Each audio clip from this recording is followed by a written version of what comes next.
ورحمۃ اللہ وبرکاتہ۔ ایک مرتبہ پھر آپ کے سامنے ایک اور رمضان شریف کے حوالے سے مسائل لے کر حاضر ہوا ہوں۔ آج ایک سوال آیا تھا عورتوں کی تراویح کی جماعت کروانے کے حوالے سے، اسی حوالے سے چند باتیں عرض کرنی تھی۔ ایک چیز تو یہ پہلے یاد رکھ لیں کہ تراویح جو ہے سنت مؤکدہ ہے، وہ چاہے مرد ہو یا عورت ہو، دونوں پر ہی جو ہے تراویح پڑھنا سنت مؤکدہ ہے۔ دوسرا یہ کہ عورت کی تراویح کی جماعت کا حکم یہ ہے کہ جماعت کروانے کے لیے یعنی کہ امامت کی جو شرائط بیان کی گئی ہیں، 6 شرطیں بیان کی گئی ہیں، ان 6 شرطوں میں سے ایک شرط مرد ہونا بھی ہے۔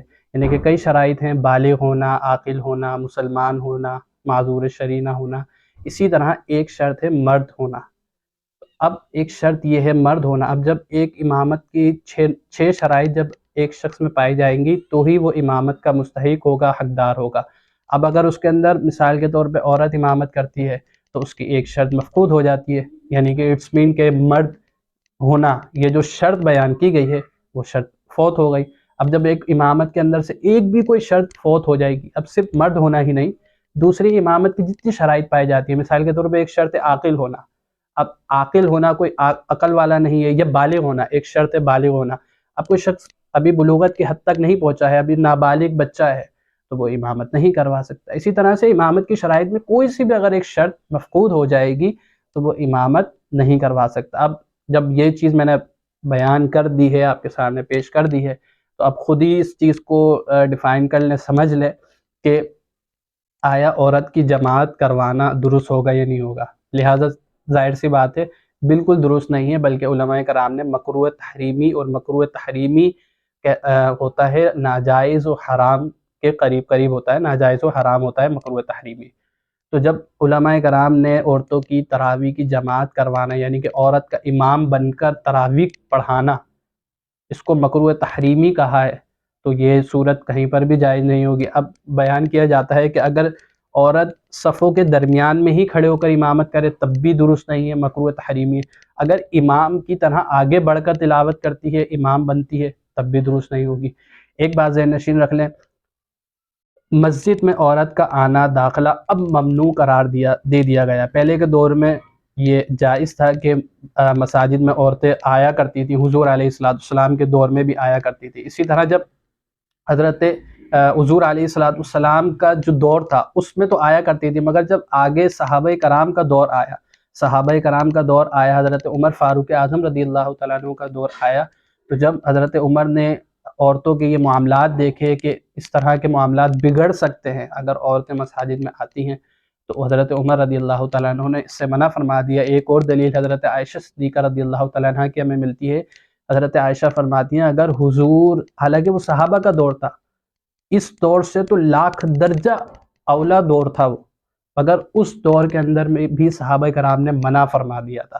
حضرت عائشہ کی دلیل میں بیان کر رہا تھا کہ حضرت عائشہ فرماتی ہیں کہ اگر امت کا یعنی کہ امت کی عورتوں کا یہ حال حضور دیکھتے تو اپنے ہی زمانے میں حضور منع فرما دیا کرتے تھے۔ اور ایک صحابیہ کو آپ نے فرمایا بھی کہ بہتر یہ ہے تمہارے لیے کہ تم میری مسجد نبوی چھوڑ کر اپنے گھر کے اندر نماز پڑھو۔ جب مسجد نبوی چھوڑ کر عورتوں کو گھر میں نماز پڑھنے کا حکم دیا جا رہا ہے تو دیگر مساجد تو پھر کسی زمرے میں نہیں آتی، مطلب مسجد نبوی کے حوالے آگے اگر اور مساجد کا تقابل کیا جائے تو یقیناً کم تقابل ہوگا۔ تو جب وہاں پر آنے سے حضور نے فرما دیا کہ وہاں سے آنا زیادہ بہتر یہ ہے کہ وہ گھر کے اندر چار دیواری کے اندر پڑھیں، اور گھر کے اندر بھی اس جگہ کو نماز کے لیے بنائے جو سب سے زیادہ سیپریٹ جگہ ہو۔ تو یہ ساری چیزیں جو بیان کی گئی ہیں وہ پردے کے حوالے سے کہ اگر عورتیں اگر یہاں مساجد میں جائیں گی، اور ویسے بھی دیگر ہمارے ائمہ احناف نے یہ بیان کیا گیا ہے کہ عورت کو بلا ضرورت گھر سے نکلنا بھی درست نہیں ہے، جائز نہیں ہے۔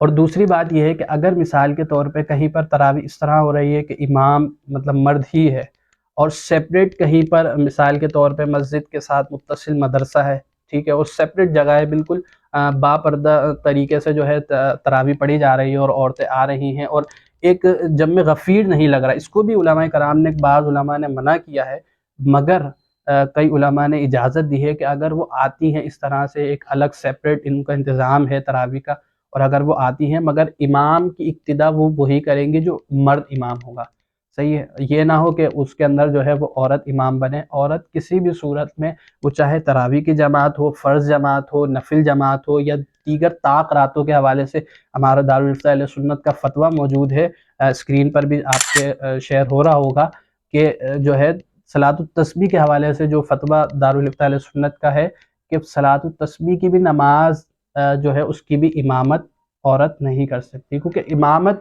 کا جو خاصہ ہے وہ مرد کا خاصہ ہے۔